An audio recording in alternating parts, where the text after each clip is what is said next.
ጤና ይስጥልኝ እንዴት ሰነበታችሁ ሮዝ መስቲካ ነኝ ወደ ምቹ ቤት እንኳን በደህና መጣችሁ ምቹ ቤት በተለያዩ ማህበራዊ ጉዳዮች ቤተሰባዊ ጉዳዮች የእናቶች የልጆችን ጉዳዮች ላይ ትኩረት የሚያደርግ የዩቲዩብ ቻናል ነው ሰብስክራይብ ያደረጋችሁ ሁሉ ሰብስክራይብ ስላደረጋችሁ አስተያየት መስጠትም ከኔ ጋር ላላችሁ ቪዲዮዎቹን መልእክቶቹን ሁሉ ላይክ ለምታደርጉ ሁሉ የከበረ ምስጋናዬን አቀርባለሁ ሰብስክራይብ ያላረጋችሁ ዛሬ ምቹ ቤትን የምታዩት ደግሞ ሰብስክራይብ እንድታደርጉ እጋብዛችኋለሁ ብዙ ቁም ነገሮችን አብረን እንካፈላለን ብዬ ተስፋ አደርጋለሁ ለዛሬ ወላጆች ልጆች በማሳደግ ሂደት ውስጥ የሚሰሯቸውን ስህተቶች ወይም ጥፋቶች 5 ነጥብ ለዛሬ አቀርብላችኋለሁ በዚህ ክፍል የሚያልቅ አይደለም ይሄ ክፍል 1 ነው ክፍል 2 ብለን ደግሞ በሚቀጥለው ሳምንት እንቀጥላለን ይሄንን 5 መዘርዝራቸውን ነጥቦች በደንብ እንድታዳምጡኝና አስተያየት እንድትሰጡበት እንድንወያይበትም መጋብዛችኋለሁ 5ቱ የወላጆች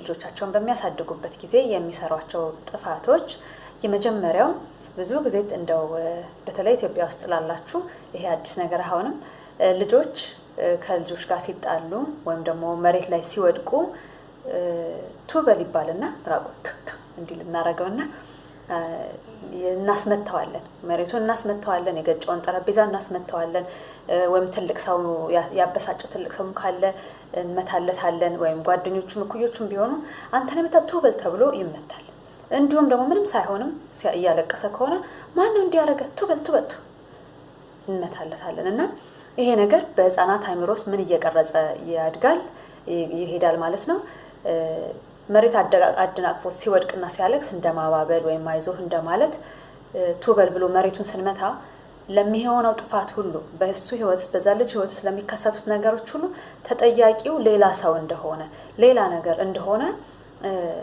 እያስተማርነው እንሄዳለን ማለት ነው ቃላት አያስፈልግም ንግግር አያስፈልግም ተግባራችን እንደዛ ይነግረዋል መሬቱ ሲያደናቅፈው ወይም ደግሞ ጫማም አደናቅፎት ሊሆን ይችላል ጠረጴዛው አደናቅፎት ሊሆን ይችላል ያለ መጠን ሲሮጥም ሊሆን ይችላል ወይም ደግሞ መራመድ ገና እየጀመረ ድክ እያለ ሊሆን ይችላል እነዚህ ምክንያቶች እንደማስረዳት ወይም ደግሞ አይዞህ ብሎ አንስቶ ነገሩን እንዲረሳው ከማድረግ ይልቅ ይሄን የመታህ ብሎ ለሱ ምት ማድረግ ምንድነው ያስተማርነው የምንሄደው ምክንያታዊ እንዲሆን ምክንያት እንዲሰጥ የወደቁት እኮ እንዲሆን ነው እንደዚህ ሆኜ ነው እንደዚህ ያለ ምክንያት የሚሰጥ ልጅ እንዲሆን ለሆነበት ነገር ሁሉ ሌሎች ሰዎችን መክሰስ ወይም ደግሞ ሌሎች ልጆችን መምታት በቀል እንዲለማመድ ያደረግነው እንሄዳለን ማለት ነው ስለዚህ ይሄ መጀመሪያው ስህተት ይሆናል ሁለተኛው ህፃናት ልጆች በተለይ ሁለት ልጅና 3 ልጆች እህትማማች ወንድማማች ባሉበት ቤት ውስጥ ይካሰሳሉ መታችኝ ቀይን ወሰደችብኝ እንዲያረገችኝ ይባባላሉና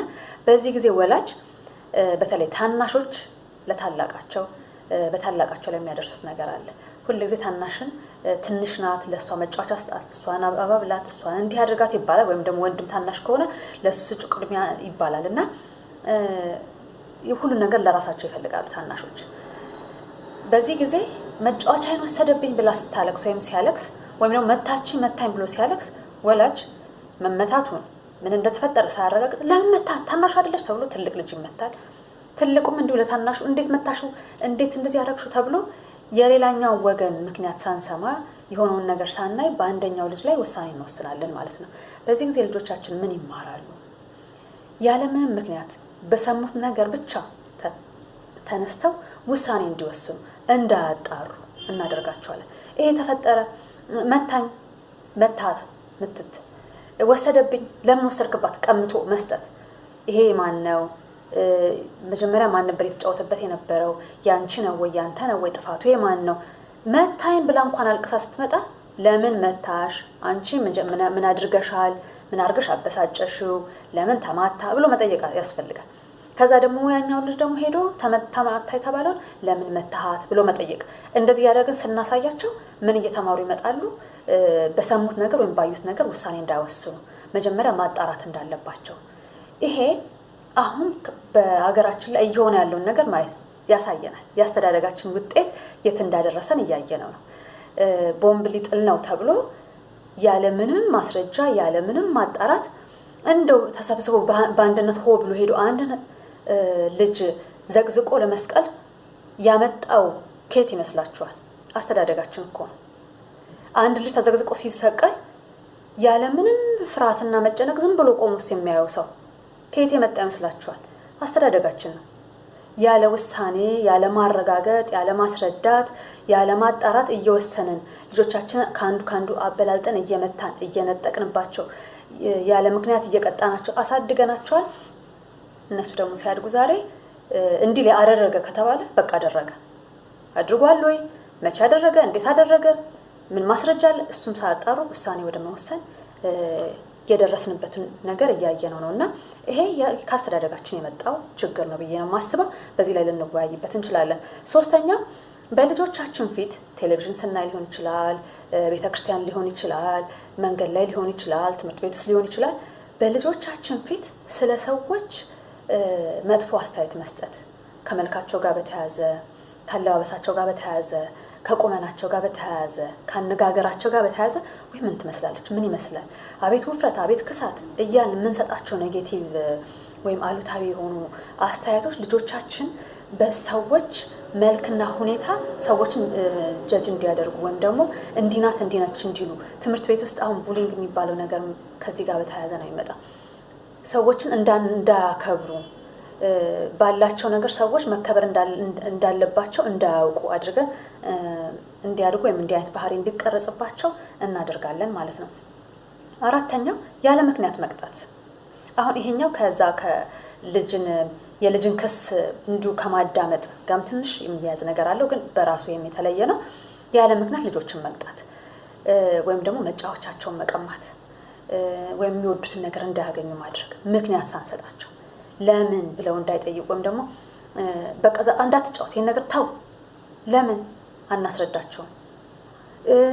የምንቀጣቸው ጥፋትም ስላጠፉ ላይሆን ይችላል። እኛ ደግሞ መተን ከስራ ምናምን እነሱ ብሩሩ ሲጫወቱ በቃ ያንን የምታገስ አቅሙ ስላጣ በቃ ቁጭ በል ብሎ ጥቅጥቅ አድርጎ መጫወቻውን ማስቀመጥ ምክንያት የለውም። ስንቀጣቸው ምክንያት እየሰጠን በዚህ ምክንያት እንዲያደረገ በዚህ ምክንያት እንደዚህ ሆነ እያል የምንነግራቸውና ወይም ደግሞ ጥፋት ሲያጠፉ ጥፋት ያጠፋበትን ምክንያት ጥፋቱን ነግሮ በዛ ጥፋት ደግሞ የመጣበትን ቅጣት ተነግሮት የሚቀጣ ከሆነ ነገ ያንን ጥፋት እንዳያጠፋ ወይም ደግሞ ጥፋት ካጠፋ የሚመጣበትን የሚከተልበትን ችግር ያስባል፣ ያውቃል። ስለዚህ እንዲጠነቀቅ እንዲያውቅ ይረዳዋል ማለት። ያለ ምክንያት የምንቀጣው ከሆነ ግን ነገ ይነሳና እሱ ሲያድግ ምንድነው የሚሆነው? ያለ ምክንያት በቃ ደስ አለኝ፣ ለምን እንዲያረግ በቃ ደስ አለኝ፣ ይሄን አደረኩ በቃ ደስ አይልም፣ አልወደውም፣ ምክንያት የማይሰጥ ልጅ ይሆናል ማለት ነው። እና ተነስቶ የፈለገውን ነገር ይፈርዳል ወይም ደግሞ ያደርጋል፣ ምክንያት የለውም። አያስረዳም። የተፈጠረውን ነገር በዝርዝር እንዲህ ስለሆነ ነው እንዲህ ሆነ ብሎ የማያስረዳ ልጅ ይሆናል ማለት ነው። አምስተኛው ብዙ ጊዜ የተለመደ ነገር አለ። ልጆች እኛ ያደግንበት አሁን ትንሽ የተሻሻለ ነገር ቢኖርም እስካሁን ያው እዛም ላይ አለ ብዙ ችግር። አንድ ነገር ለማስረዳት ሲፈልጉ አፍሽን ዝጊ፣ አፍን ዝጋ። ጥፋት አጥፍቶም ከሆነ ለምን እንዲያረክ ብለን እንጮሃለን እኛ። እሱ ወይም ልጆቻችን ለማስረዳት ሲሞክሩ ደግሞ ክርክርን አቁ፣ በቃ የተባልከውን ነገር ስማና ፈጽም፣ አፍን ዝጋ፣ አፍን ዝጊ፣ ይሄን ነገር ተው፣ አይደለም እንደዚህ ሆነ እኮ ለማስረዳት እድል ፈንታ አንሰጣቸው። አፍን ዝጋና ወደ ስራ ሄድ፣ አፍን ዝጋና ወደ ጫት፣ አፍን ዝጋና ምግብን ብላ፣ አፍን ዝጋ፣ አፍሽን ዝጊ ስንል ልጆቻችን ምን እየሆኑ ያድጋሉ? ስሜታቸውን የማይገልጹ ቁጥቦች እየሆኑ ይመጣሉ። ሄደውም ደግሞ ትምህርት ቤት ለምሳሌ ሄደው ለማስረዳት አንድ ነገር የዛን ሰው ፊት አይተው ዝም በሚባል ስለይመስለው ትንሽ ነገር ይላል ወይም ደግሞ የሆነ ነገር ይጠይቃል። አይሆንም ሲባል እሺ ብሎ ይመለሳል። ትምህርት ቤት ሄደ ጠየቅ አስተማሪን? አዎ ጠየቅኩ። ምን አለች? አይሆንም አለች። ለምን አይሆንም አለች? ዝም። እንዴት አይሆንም ስትል ዝም ብለህ ትመጣለህ? ዝም። አፍን ዝጋ ተብሎ ነው ያደገው። የአፍን ዝጋ ውጤት ልጆቻችን ላይ እንደዚህ አይነት ተጽዕኖ ያመጣል። እነዚህ ነገሮች በተግባር እንዲሁ በቃ አይምሮዬን ከፈታ አድርጌ ልበል ሳየው አሁን በተለይ ሀገራችን ላይ የምናያቸው ነገሮች ከነዚህ ጋር የተያያዙ ናቸው። ከአስተዳደጋችን ጋር የተያያዙ ነገሮች ናቸው። አሁን ሀገራችን ውስጥ የምናያቸው ነገሮች እየተፈጠሩ ያሉት ብዬ ስለማምን ነው። እንደምታውቁት ኢትዮጵያ ውስጥ ከግማሽ በላይ የሆነ ወጣት ነው የህዝቡ ፖፑሌሽኑ እና እነዚህ ሁሉ ወጣቶች በዚህ አይነት መንገድ ያደጉ ናቸውና የተሻለ ትውልድ የተሻለ ሀገር ተረካቢ የምናመጣው ከቤታችን ስንጀምር ከአስተዳደጋችን ስንጀምር ነውና ወላጆች ብዙ ኃላፊነት አለብን ለተሻለች ሀገር ወይም የተሻለ ዜጋ ለማፍራት። ከዛ ቀጥሎ ደግሞ አስተማሪዎች ብዙ ኃላፊነት አለባቸውና አስተማሪዎች የነገራቸው ልጆች በተለይ ይሄ ህፃናት ሙያ ውለው የሚመጡ ልጆች አስተማሪ ያለቻቸውን ነው የሚሰሙት አይ ሚስ እንዲህ ብላለች በቃ ትክክልም ሆነ አልሆነ አይቀበሉም እና መልካምን ነገር ልንቀርጽባቸው ይገባል ለተሻለ ዜጋ ለመፍጠር ወላጆችና አስተማሪዎች በጣም ትልቅ ኃላፊነት አለባቸው ለዛሬ ነው ላቀርብላችሁ የፈለኩት በሚቀጥለው እዚሁ ጋር የተያዘ ሌላ ክፍል አቀርብላችኋለሁ አርዝም ያውላል 10 ደቂቃ ፕሊዝ አዳምጡኝ እንግዲህ ቁም ነገር አለው አዳምጡኝ እንወያይበትና ለተሻለች ሀገር ለተሻለች ኢትዮጵያ የበኩላችንን አስተዋጽኦ እናድርግላለሁ ሰላም ሁኑ እግዚአብሔር ይስጥልኝ